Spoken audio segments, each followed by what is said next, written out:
Magandang hapon po. Ang hirap kaya ng buhay ko na kahit anong gawin pa na makisama ka, mali nila, parang ikaw na nagpagkumbaba yung mali nila. So, parang ikaw na ibig parang ibig sabihin na ikaw na ang nanghingi ng sorry. Sila ba parang balewala lang. Pati bata, hindi naman ako madamot na tao, pati bata.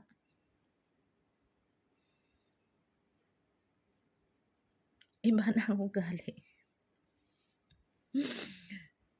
So, parang hindi ko maisip na bakit ganyan sila sa akin.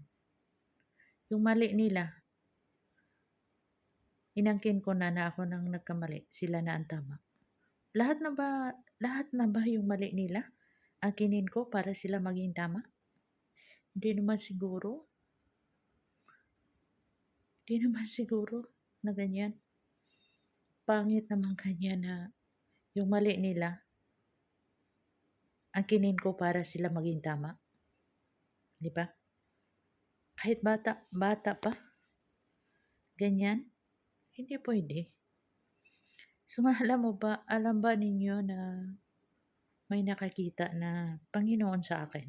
Kung gaano ako kabait, kung masama man ako sa tingin ninyo, sa inyo lang yon. Basta, malambot ang puso ko.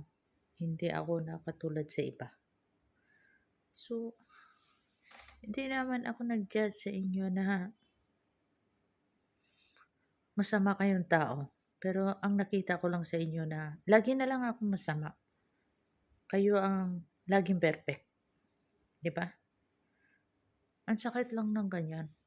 Kahit pakisamahan pa kayo, iba pang tingin ninyo sa akin. Puro plastic kayo.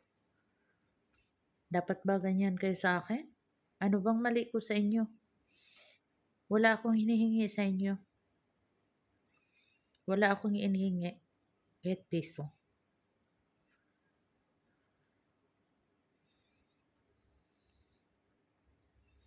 Pangit naman ganyan ang gawin niyo sa akin. So, doon ko na lang sa Diyos na kung sino ang may mali, siya na ang mag-judge. Kung sino may mali sa amin. Pangit naman ganyan na yung mali ninyo na parang ako na lang ang lagi mali, di ba?